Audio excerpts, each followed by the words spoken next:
Hello students, good morning. कैसे हैं? बढ़िया, गुड। तो जैसा कि हम लोग पिछले टर्म पे पढ़ रहे थे, breathing and gaseous exchange, breathing and exchange of gases. ठीक है, ये चैप्टर हमारा चल रहा था और हमने इसमें रेस्पिरेटरी ट्रैक्ट कंप्लीट कर लिया था। उसके बाद हमने रेस्पिरेटरी लंग्स यानी कि ऑर्गन्स कंप्लीट कर लिया था। उसके बाद हमने इसमें आपको रेस्पिरेटरी मतलब रेस्पिरेशन के स्टेप्स बताए थे, फिर रेस्पिरेटरी कैपेसिटी और वॉल्यूम्स बताया था, जिसमें आपने वॉल्यूम्स तो पढ़ लिया है लेकिन कैपेसिटी अभी बाकी है। तो आज हम लोग रेस्पिरेटरी कैपेसिटी पढ़ेंगे, है ना। तो देखते हैं जरा क्या होगी ये रेस्पिरेटरी कैपेसिटी। ठीक है, रेस्पिरेटरी कैपेसिटीज में सबसे पहली कौन सी है बेटा? सबसे पहली है inspiratory capacity. Inspiratory capacity, inspiratory capacity. ठीक है, इसको हम लोग आईसी बोलते हैं। क्या बोलते हैं? आईसी। ठीक है, मतलब इंस्पायरेटरी कैपेसिटी का मतलब कितना हम इंस्पायर कर सकते हैं, मतलब मैक्सिमम कितना वॉल्यूम हम इंस्पायर कर सकते हैं एयर का। ठीक है ना। तो देखते हैं जरा क्या होता है ये maximum volume of air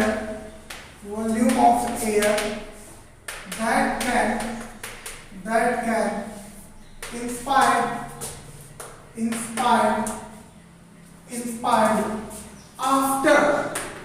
after normal expiration। देखो बेटा, ये बड़ा सिंपल है। इंस्पायरेटरी कैपेसिटी का मतलब एक बार आप नॉर्मल ब्रीथ किए, मान लो इनहेल कर लिए, और एक बार नॉर्मल एक्सहेल कर दिए, एक बार नॉर्मल एक्सेल कर दिए, और उसके बाद कितना अमाउंट ऑफ एयर आप ले सकते हैं, कितना अमाउंट ऑफ एयर ले सकते हैं जरा देखते हैं।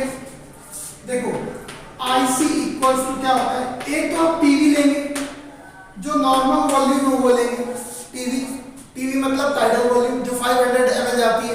भाई सिंपल सी बात, जब आप एक बार नॉर्मल एक्सेल किए तो इनहेल भी करेंगे, तो एक तो वो चली जाएगी। और सोचो, आपको याद होगा IRV, इंस्पायरेटरी रिजर्व वॉल्यूम, मतलब कि एक बार आप कॉपी खोल के देखेंगे तो उसमें लिखेगा, मतलब एक बार नॉर्मल इनहेल करने के बाद भी हम एक्स्ट्रा इनहेल कर सकते हैं। जैसे कि नॉर्मल इनहेल किए और ये क्या किए, एक्स्ट्रा इनहेल करिए, मतलब कि क्या हो जाएगा, plus IRV inspiratory reserve volume, मतलब और ज्यादा हम उसके अलावा भी इंस्पायर कर सकते हैं। चलो ये फॉर्मूला है बेटा, इसका वॉल्यूम आप लोग निकाल लेंगे, है ना। निकालने की जरूरत है नहीं, आप लोग निकालेंगे। आप लोग जो है अपनी कॉपी पे इसको वॉल्यूम को निकालेंगे, क्योंकि आपको टीवी का भी पता है, IRV का भी पता है ना। टीवी का 500 और इसका 2500 से 3000 तक होता है, तो निकल आएगा आराम से 3000 टू 3500, है ना। ऐसे ही हम सबके सिर्फ फॉर्मूले लिखेंगे, आप उसको कैलकुलेट करके अपनी कॉपी में लिखेंगे। ठीक है ना। तो समझ गए इंस्पायरेटरी कैपेसिटी। फिर next second number, expiratory capacity.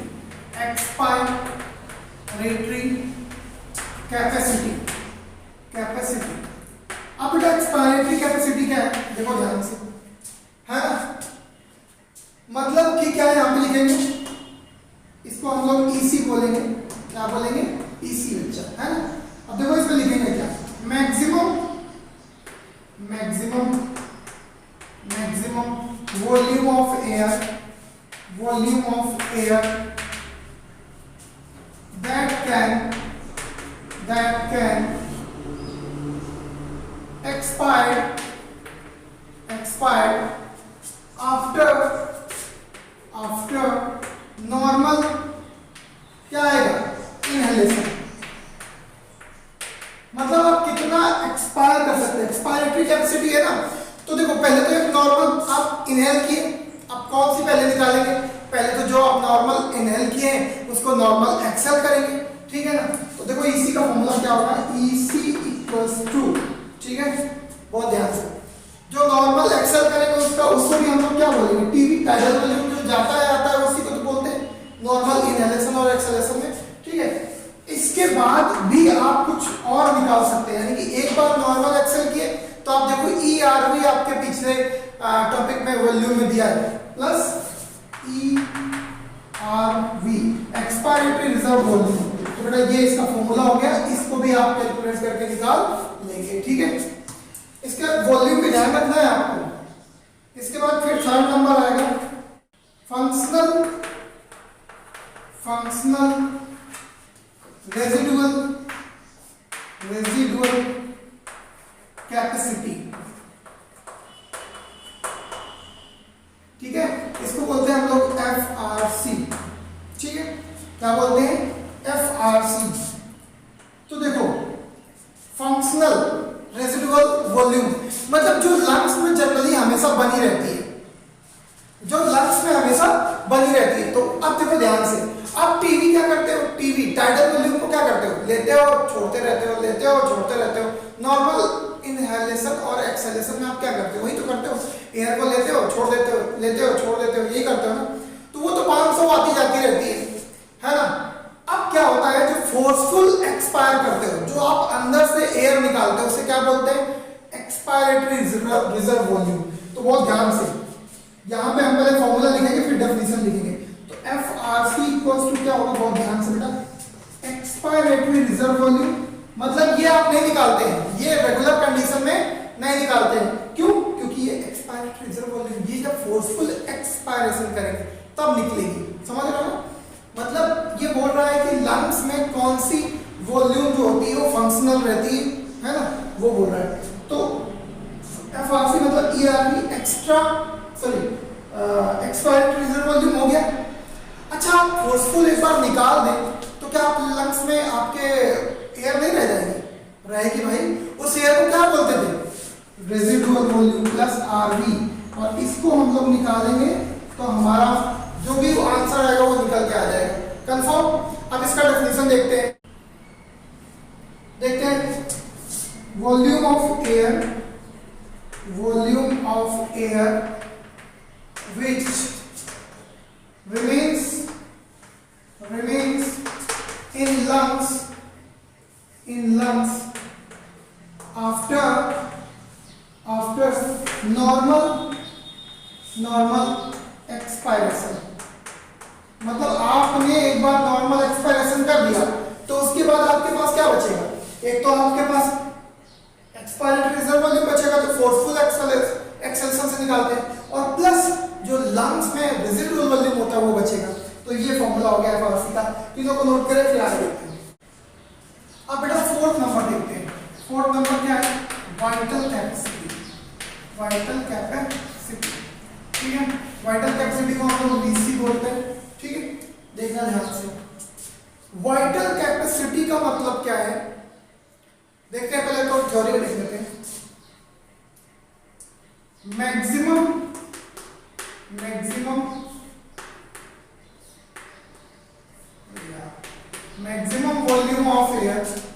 volume of air that can breathe in, that can a person breathe in after forceful क्या एक्सपायरेशन। और इसी को दूसरे तरीके से भी लिख सकते हैं क्या, और breathe out after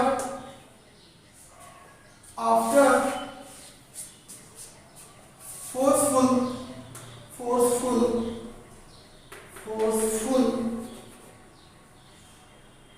inspiration।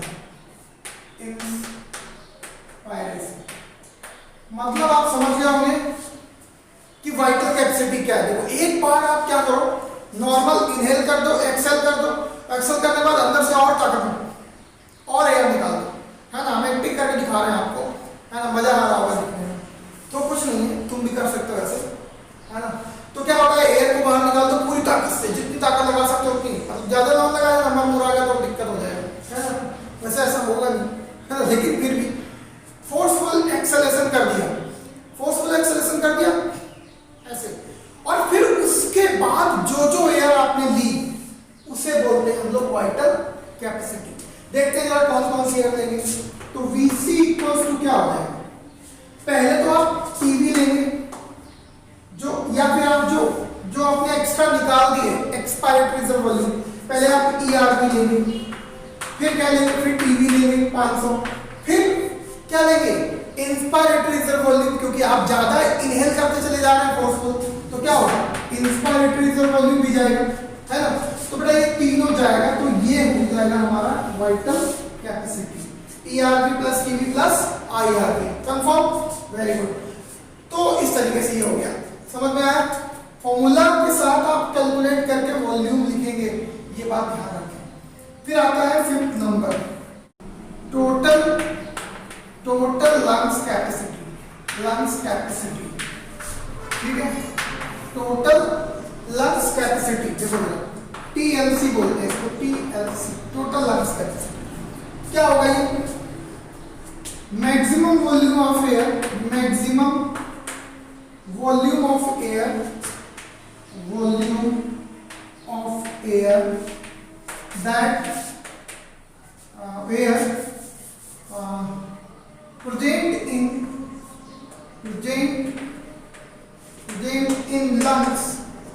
present in lungs after किसके बच्चा, after forceful inspiration,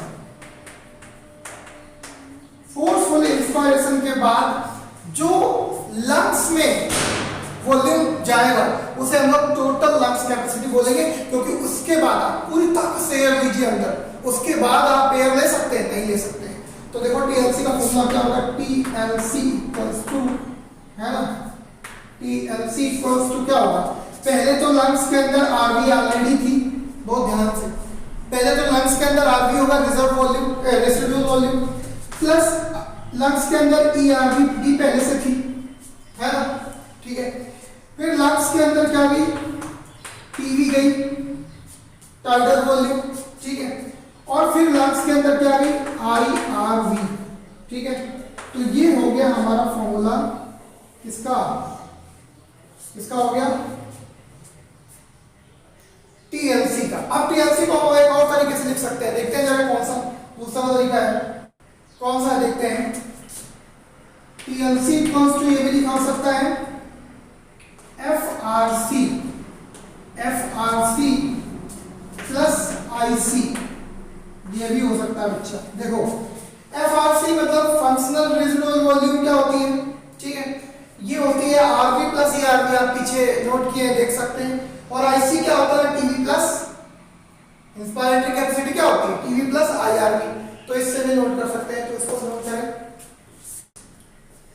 अब इन वॉल्यूम्स का हम लोग एक ग्राफ पढ़ लेते हैं, है ना, pulmonary volume graphs, pulmonary volume graphs यहाँ पर पढ़ लेते हैं थोड़ा सा, है ना। देखते हैं किस तरीके से उसको रिप्रेजेंट करते हैं। तो एक लाइन हम लोग खींच देंगे इस तरीके से, ये, और एक लाइन यूं खींच देंगे बेटा, है ना, दो लाइनें खींची। तो ये जो एक्चुअल में ये जो लाइनें दो खींची हैं, ये हमारा टीवी, मतलब टाइडल वॉल्यूम जाता है, आता है, जाता है, आता है, जाता है, आता है, जाता है, आता है, इस तरीके से। तो ये हो गया मेरा टीवी, बहुत ध्यान से, मतलब ये 500 ml जा रहा है, आ रहा है, जा रहा है, आ रहा है। फिर इसके बाद देखो, अब ये क्या होगा कि ये अगर बाई चांस टीवी ऊपर चला गया, टीवी के ज्यादा ले लिया हमने, एयर ज्यादा ले ली, अब ज्यादा एयर ले ली बच्चा, तो क्या होगा, अब भाई ज्यादा एयर ले ली तो क्या हो गया, ये यहां से जो डॉटेड लाइन बना रहा हूं, ये जो डॉटेड लाइन बनाया है, ये यहां से लेकर के और यहां तक ये क्या हो गया, ये जो हुआ ये है बेटा आपका IRV, मतलब इंस्पायरेटरी रिजर्व वॉल्यूम। मतलब आप टीवी तो लेते ही है नॉर्मली, आप इसको एक्स्ट्रा ले सकते हैं, समझे। अब देखो टीवी और IRV को मिलाकर के क्या बोलते हैं, ये जो डॉटेड लाइन है यहाँ पे चल रही है ऐसे इस तरीके से, है ना। तो आप बताइए टीवी और IRV को मिलाकर क्या बोलते हैं, क्या बोलते हैं, IC। ये क्या है, IC, this one is a IC। आप देखेंगे कॉपी में तो मिलेगा IC इंस्पायरेटरी कैपेसिटी, मतलब एक टीवी लेते हैं और एक IRV ले सकते हैं, कंफर्म। अब यहाँ पे एक वॉल्यूम और निकाल सकते हैं, देखो जरा अब क्या हुआ, ये वॉल्यूम जो है आप इस तरीके से एक लेकर के यहाँ से और फिर ये निकाल दिया आपने, यहाँ से ये निकाल दिया और फिर वापस ले गए। मतलब कि टीवी लेने के लिए आप एक्स्ट्रा ले सकते हैं, ऊपर की तरफ ग्राफ जा रहा है मतलब एक्स्ट्रा ले सकते हैं और अब ये एक्स्ट्रा निकाल सकते हैं। तो आपका ये जो यहाँ से यहाँ तक हुआ, मतलब ये जो वॉल्यूम है यहाँ से और यहाँ तक, बहुत ध्यान से बेटा, ये तो टीवी चल रहा है, ये जो हुआ वो क्या था बेटा, ERV। मतलब ये आप एक्स्ट्रा निकाल सकते हैं, मतलब ये आप एक्स्ट्रा निकाल सकते हैं। अब देखो यहाँ पे एक लाइन और हम बताएंगे, इसके नीचे ऐसे डॉटेड, ये जो है ये लाइन और ये डॉटेड लाइन यहाँ तक जाएगी। लंग्स में जो हमेशा रहती है यहां से और यहां तक, ये क्या है बेटा, RV, ये तो हमेशा रेजिडुअल वॉल्यूम है, हमेशा प्रेजेंट रहती है, कंफर्म। अब देखो ERV प्लस TV क्या होता है, अगर हम देखें ERV प्लस TV मतलब यहां से लेकर के और यहां तक का पूरा, इसको यहां से और यहां तक, ये क्या होता है, ये होता है बेटा EC, एक्सपायरेटरी कैपेसिटी। देखो एक्सपायरेटरी कैपेसिटी मतलब एक नॉर्मल इनहेल एक्सेल कर दो और फोर्सफुल एक्सेल कर दो, उसके बाद आप एक्सेल नहीं कर सकते, तो उसी को बोलते हैं एक्सपायरेटरी कैपेसिटी, ठीक है।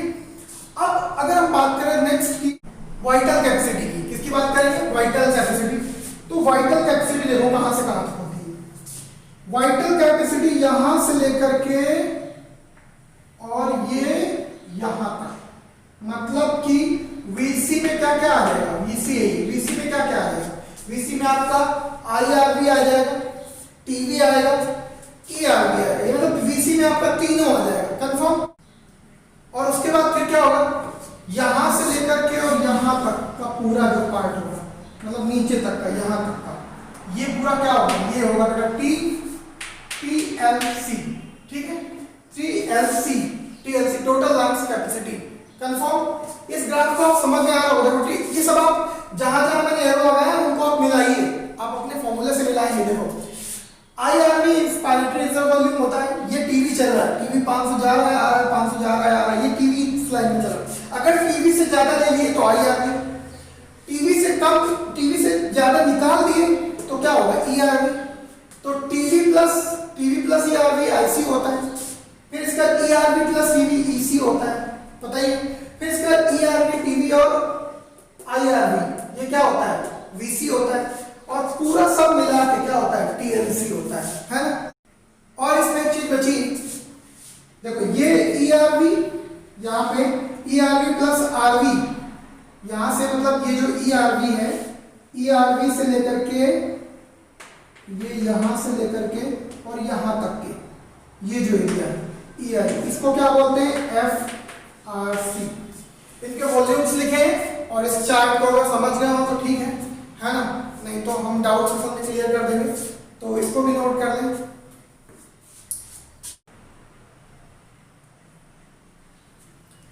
अब बेटा ये सब तो हमने पढ़ लिया, अब डायरेक्ट हमने लंग्स, ट्रैक सब कुछ पढ़ लिया, यानी कि एयर हमारी ट्रैक से होते हुए लंग्स तक पहुंच चुकी है ना।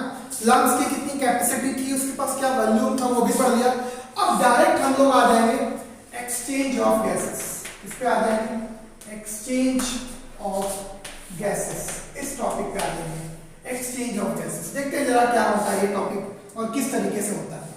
तो सबसे पहले एक्सचेंज ऑफ गैसेस कैसे होता है, देखो सिंपल डिफ्यूजन होता है बाय सिंपल डिफ्यूजन के थ्रू होता है फ्रॉम हायर पार्शियल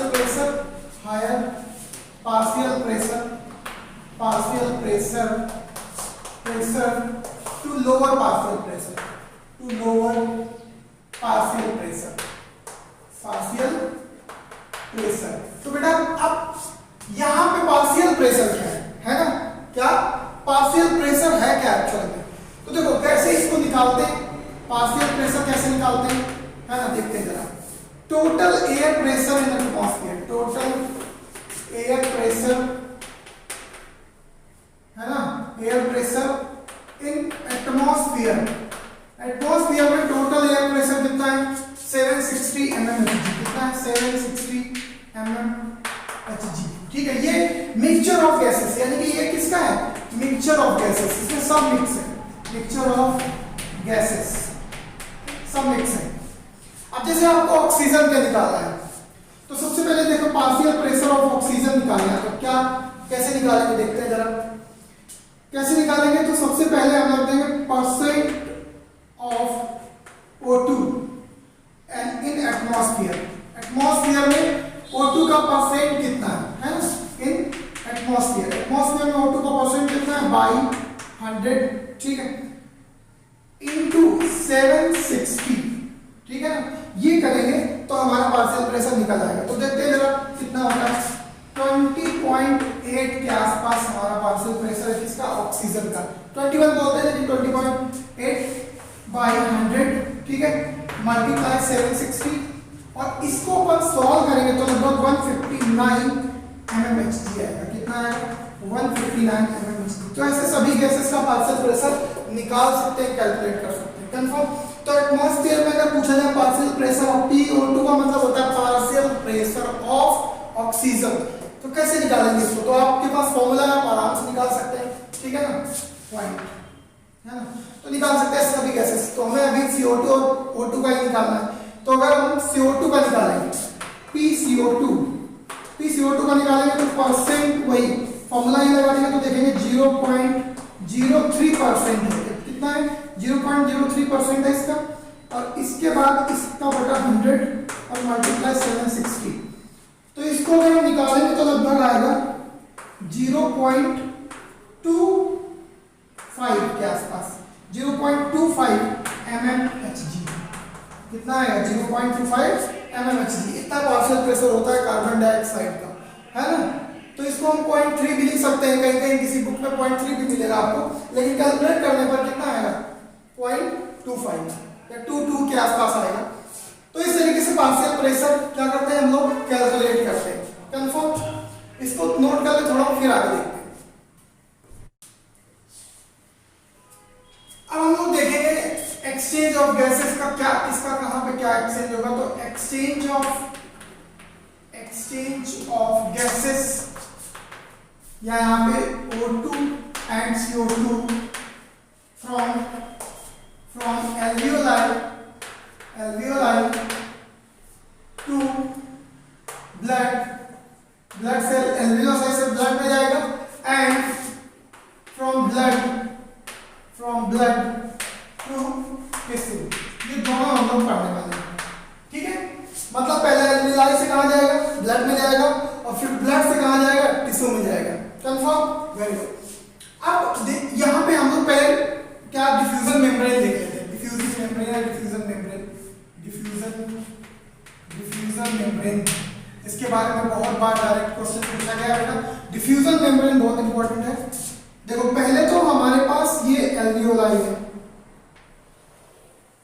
ये एल्वियोलाई है, ठीक है, ऐसे ही बंच लाइक होती है तो ऐसे मान लेते हैं, ठीक है। तो इसकी फिर इसकी लेयर है एल्वियोलाई की, बताई थी आपको लेयर, ये लेयर है एल्वियोलाई की, ठीक है। फिर इसके बाहर इसके साथ साथ क्या चल रही है, ब्लड वेसल्स, इसके साथ ब्लड वेसल्स है, ये है आपकी ब्लड वेसल्स या ब्लड कैपिलरीज, है ना, ब्लड कैपिलरीज, ऑर्गन्स पे कैपिलरीज होती है, तो ब्लड कैपिलरीज है, इसकी ब्लड कैपिलरीज की भी अपनी लेयर होगी, इसको मस एपिथेलियम होगी कि नहीं होगी, कंफर्म, वेरी गुड। तो यहां पे आपको क्या मिल गया, दो लेयर मिल रही है, ठीक है। अब डिफ्यूजिंग मेम्ब्रेन में सबसे पहले तो पहली मेम्ब्रेन कौन सी, जरा इधर से देखते हैं, एल्वियोलाई की तरफ से, simple epithelium of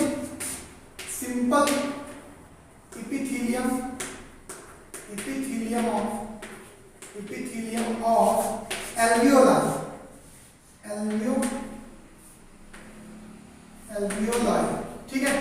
simple epithelium of alveoli कौन सी है बेटा, ये ये आपकी एक नंबर है, बहुत ध्यान से, ठीक है।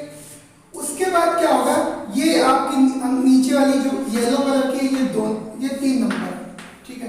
3 नंबर क्या है, पहले 3 नंबर लिख देते हैं। 3 नंबर है बेटा एंडोथेलियम ऑफ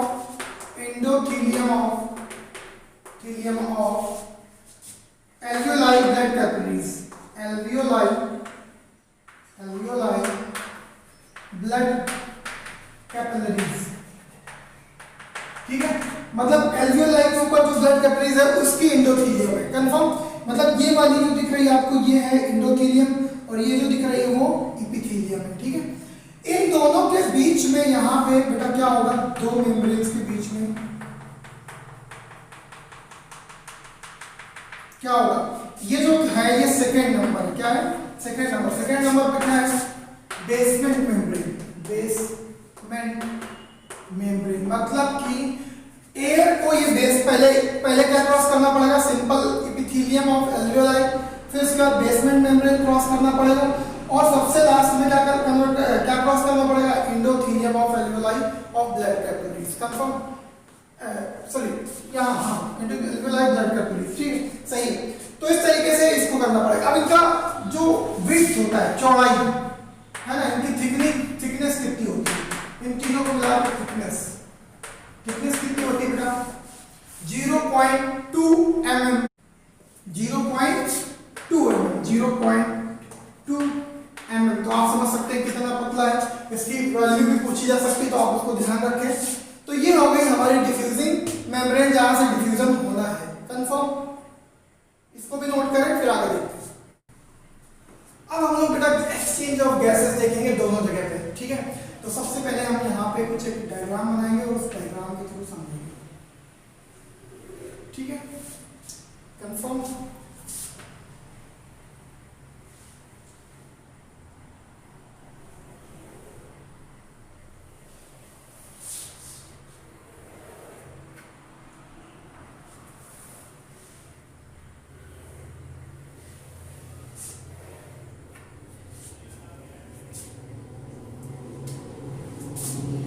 अब ये है बेटा एल्वियोलाई में देखो एटमॉस्फेयर में अगर एटमॉस्फेयर में देखें, एटमॉस्फेयर में ऑक्सीजन का PO2 कितना होता है, हम अभी निकाल चुके 159 mmHg, ठीक है, mmHg मर्क्यूरी mm, ठीक है। तो अब इसको जब एल्वियोलाई में आती है तो इसका पार्शियल प्रेशर जो होता है वो कम हो जाता है, PO2 बचता है 104 mmHg, ठीक है। कितना बचता है, 104 mmHg, कहाँ, एल्वियोलाई, बहुत ध्यान से। अब बहुत ध्यान से जब देखना है तो यहाँ पे कुछ टिश्यू भी होंगे, टिश्यू बना देते हैं यहाँ पे,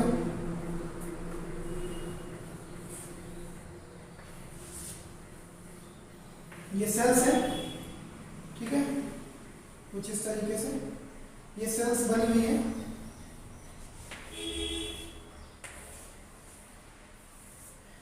अब क्या होगा, इधर से ब्लड का ट्रांसपोर्ट ऐसे इस तरीके से होगा, ब्लड का ट्रांसपोर्ट जो है वो इस तरीके से ऐसे होगा, ठीक है। तो जो लंग्स के पास एल्वियोलाई कहाँ प्रेजेंट है, एल्वियोलाई कहाँ प्रेजेंट है, एल्वियोलाई है कहाँ है, लंग्स में।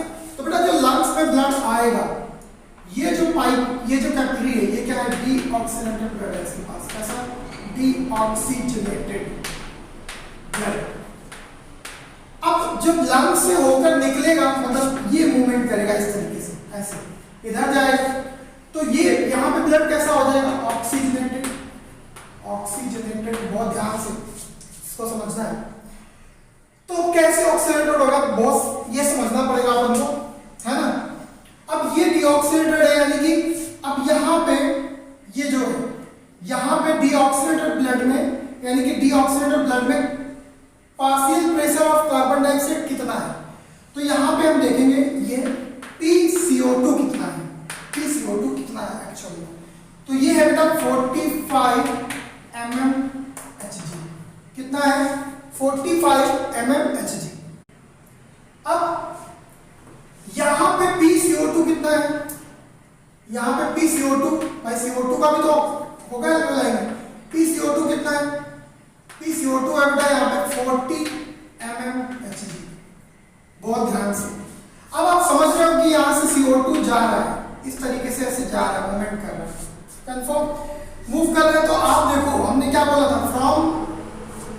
exchange of gases from its higher partial pressure toward the lower partial pressure। तो बेटा देखो इस ब्लड में ये जो डीऑक्सीडेटेड ब्लड जा रहा है उसमें कार्बन डाइऑक्साइड का पार्शियल प्रेशर कितना है 45 mmHg और एल्वियोलाई में कितना है 40। तो बेटा CO2 क्या होगा CO2 जो होगी वो बाहर निकल जाएगी एल्वियोलाई में आ जाएगी। कंफर्म। अब कोई पूछे आपसे कि क्या डीऑक्सीजनेटेड ब्लड में पार्शियल प्रेशर ऑफ ऑक्सीजन होता है कि नहीं होता है। सोचोगे सर वो तो डीऑक्सीडेटेड ब्लड है उसमें ऑक्सीजन कहां से आ गया। बिल्कुल बेटा एक्चुअल में जब हमारा हार्ट कंप्लीट नहीं बना था है ना जब हम एम्ब्रियोनिक कंडीशन में थे तो वो हम थोड़ा सा आगे डिटेल में बताएंगे। तो उस समय क्या था कि जो हार्ट फोर्थ चैम्बर था उसमें एक छेद था। तो क्या होता था जो डीऑक्सीडेटेड ब्लड था वो ऑक्सीडेटेड से मिल रहा था और जो ऑक्सीडेटेड ब्लड था वो डीऑक्सीडेटेड मतलब दोनों आपस में मिक्स हो जा रहे थे है ना समझ रहे हो। तो इसी वजह से डीऑक्सीजनेटेड ब्लड में भी ऑक्सीजन का पार्शियल प्रेशर होता है। चलो देखते हैं मतलब इस डीऑक्सीडेटेड ब्लड की तरफ PO2 कितना है PO2 है यहाँ पे बेटा 40 mmHg कितना है 40 mmHg। ओके अब बेटा यहाँ पे O2 भी है थोड़ा सा O2 भी जा रहा है ऊपर। अब यहाँ पे जब O2 देखा या 10 एल्वियोलाई में कितना है 104 और इस ब्लड में जो जा रहा है इधर यहाँ से गुजरेगा उसमें कितना है 40। तो बेटा इसका मतलब क्या होगा ऑक्सीजन जो होगा वो अंदर आ जाएगा higher partial pressure towards the lower partial pressure. तो ऑक्सीजन का पार्शियल प्रेशर एल्वियोलाई में कितना है 104 और ब्लड डीऑक्सीडेटेड ब्लड में कितना है डीऑक्सीडेटेड ब्लड में कितना है 40। तो बेटा आ गया अंदर। अब ये हो गया ऑक्सीडेटेड ब्लड क्या हो गया ऑक्सीजनेटेड ब्लड। अब ऑक्सीजनेटेड ब्लड में पहले ऑक्सीजन का पार्शियल प्रेशर लिख देते मतलब ये जो 104 है प्रेशर की वजह से आया। तो अब ये बताइए कि पार्शियल प्रेशर ऑफ ऑक्सीजन कितना बढ़ जाएगा कहां ऑक्सीजनेटेड ब्लड में। तो देखो कितना बढ़ गया 95 mmHg हो गया कितना हो गया 95 mmHg कहां पे ऑक्सीजनेटेड ब्लड में। कंफर्म। अब यहाँ पे कार्बन डाइऑक्साइड भी रहेगा जब डीऑक्सीडेटेड ब्लड में ऑक्सीजन था तो ऑक्सीजनेटेड ब्लड में कार्बन डाइऑक्साइड भी रहना बहुत जरूरी है ना रख देते। पार्शियल प्रेशर ऑफ CO2 कितना होगा 40 mmHg। कंफर्म। चलो अब ये ब्लड पहुंचा कहां डायरेक्ट टिश्यू के पास है ना। ये हार्ट से लंग से ब्लड निकला और फिर हार्ट में आया हार्ट से पूरी बॉडी में चला गया। जब बॉडी में चला गया तो टिश्यू के पास जाएगा। कंफर्म। अब हम लोग टिश्यू के पहले लिख लेते हैं कि टिश्यू में partial pressure of carbon dioxide और ऑक्सीजन कितना। तो अब ये क्या होगा यहाँ पे देखते हैं इस तरीके से यहाँ पे जो टिश्यू है ये टिश्यू है टिश्यू ठीक है। टिश्यू में भी क्या होगा PO2 पार्शियल प्रेशर क्या होगा यहाँ पे होगा बेटा 40 mmHg मतलब टिश्यू में ऑक्सीजन की भी कमी है मतलब इन्हें ऑक्सीजन पूरी यूज कर ली।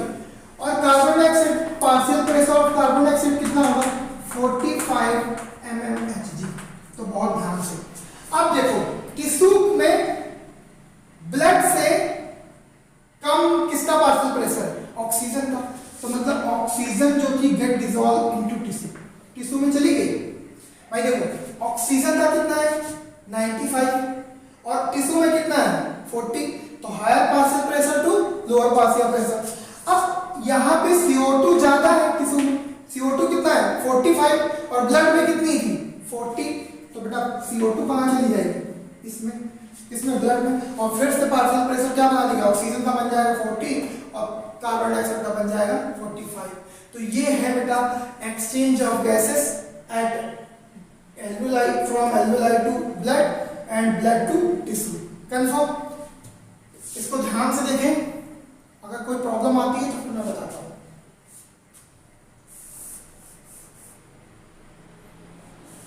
कोई प्रॉब्लम नहीं होगा अगर आप पार्शियल प्रेशर देखेंगे तो सब समझ में आएगा कि क्यों एक्सचेंज हो रहा है ना। Confirm. Very good note down कर लिए होंगे चलते हैं आगे। अब देखते हैं factor affecting of gaseous exchange factor affecting of gaseous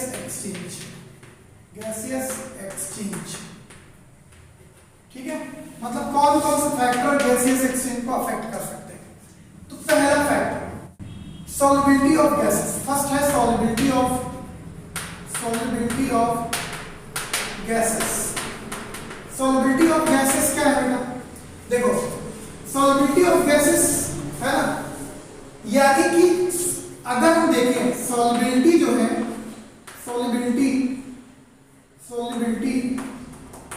जो है वो क्या है? Directly proportional to rate of diffusion. कैसे? बहुत ध्यान से।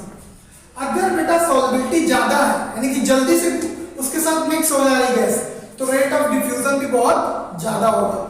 अगर सॉल्युबिलिटी यानी कि देर से घुल रही तो रेट ऑफ डिफ्यूजन क्या होगा? कम होगा, है ना? कंफर्म। तो जैसे कि यहाँ पे एक चीज और लिख देते हैं 20 to 25 times CO2 20 to 25 times more diffusible than O2, मतलब ऑक्सीजन से लगभग 20 से 25 गुना जल्दी डिसॉल्व होती है कौन? CO2, ठीक है ना? अब दूसरा फैक्टर देखते हैं, सेकेंड नंबर फैक्टर क्या हो सकता है? पार्शियल प्रेशर का बहुत इंपॉर्टेंट है। पार्शियल प्रेशर भी क्या कर सकता है? अफेक्ट कर सकता है ना? तो देखते हैं जरा, इसका एक टेबल बना लो पार्शियल प्रेशर का, है ना? ऐसे यहाँ पे याद भी हो जाएगा आपको। इस तरीके से टेबल बनाएंगे तो कैसे बनाएंगे? यहाँ पे O2 CO2 रहेगा, बीच में यहाँ पे ऐसे लाइन डाल देंगे छोटी सी इस तरीके से, और सबसे पहले यहाँ पे एक और लाइन डाल देंगे, ठीक है? अब सबसे पहले हम लोग देखेंगे एल्वियोलाई के बाद फिर हम लोग देखेंगे क्या? तो एटमॉस्फेयर देखेंगे, फिर एल्वियोलाई, फिर इसके बाद देखेंगे ब्लड यानी कि डीऑक्सीनेटेड ब्लड, फिर ऑक्सीनेटेड ब्लड, और फिर टिश्यू। हो गया, है ना? तो देखो जरा, यहाँ पे हम लोग O2 और यहाँ पे CO2, ये पार्शियल प्रेशर है डिफरेंट। तो सबसे पहले हम एटमॉस्फेयर का देखते हैं। एटमॉस्फेयर में ऑक्सीजन का पार्शियल प्रेशर कितना होता है? 159 mmHg। अब एल्वियोलाई में कितना होता है? यहाँ एल्वियोलाई में कितना होता है? 104 mmHg। फिर उसके बाद बेटा डीऑक्सीजनेटेड ब्लड में कितना होता है? ठीक है, डीऑक्सीजनेटेड ब्लड में कितना होता है इसका? 40 mmHg। फिर ऑक्सीजनेटेड ब्लड में कितना होता है? ऑक्सीजनेटेड ब्लड उसमें कितना होता है? 95 mmHg। और फिर टिश्यू में कितना होता है? टिश्यू में कितना होता है? 40 mmHg। ठीक है, ये ऑक्सीजन का हो गया। इसका लिख लेते हैं 0.25, या फिर यहाँ पे लिखा हो सकता है 0.3। ठीक है, 0.3 भी लिखा हो सकता है, दोनों में से कोई भी लिख सकते हैं, है ना? तो 0.3। इसके बाद एल्वियोलाई मोस्ट प्रोबेबली 0.3 लिखिएगा, है ना? फिर एल्वियोलाई में कितना होता है कार्बन का? 40। फिर यहाँ डीऑक्सीनेटेड ब्लड में 45 mmHg, ऑक्सीडेटेड ब्लड में फिर 40, और यहाँ पे फिर 45। ठीक है, तो ये एक पार्शियल प्रेशर को अफेक्ट कर सकता है। अगर कम ज्यादा होता है तो क्या होगा? जो डिफ्यूजन होगा रेट का वो डिफरेंट हो सकता है, या उसमें कोई अफेक्ट हो सकता है। ठीक है, दो हो गए। तीसरे की तरफ चलते हैं, थिकनिंग ऑफ मेम्ब्रेन। तीसरा क्या है? Thickness of membrane. Thickness of membrane क्या होगा?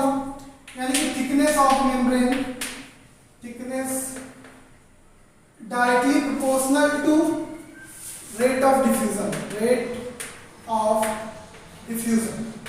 है ना? डायरेक्टली प्रोपोर्शनल, यानी कि थिकनेस जितनी ज्यादा होगी, रेट ऑफ डिफ्यूजन उतना ही। हाँ, तो बेटा यहाँ पे क्या है? यहाँ पे थोड़ा ध्यान रखना है, इनवर्सली प्रोपोर्शनल है। अगर थिकनेस ज्यादा होगी तो रेट ऑफ डिफ्यूजन क्या होगा? कम होगा, और थिकनेस कम होगी तो रेट ऑफ डिफ्यूजन ज्यादा होगा। तो बेटा इसको भी नोट कर ले। ओके स्टूडेंट्स, तो आज हमारे लेक्चर में हमने आपको एक्सचेंज ऑफ गैसेस बता दिया है। चाहे वो एल्वेओलाई से ब्लड में हो रहा हो या ब्लड से टिश्यू में हो रहा हो, वहां तक आपने कंप्लीट कर लिया, फैक्टर ऑफ एक्टिंग कंप्लीट कर लिया है। अब इसके बाद हम लोग पढ़ेंगे ट्रांसपोर्ट ऑफ गैसेस, यानी कि हमने एक्सचेंज तो कर लिया, अब कौन सी गैस को कौन बाइंड करेगा, हीमोग्लोबिन किसको बाइंड करेगा, ब्लड किसको बाइंड, मतलब जो ब्लड प्लाज्मा है वो उसके साथ क्या बाइंड होगा, या फिर जो सेल्स है उसके अंदर वो किसको बाइंड करेगी। तो सारी चीजें हम ये नेक्स्ट लेक्चर में देखेंगे।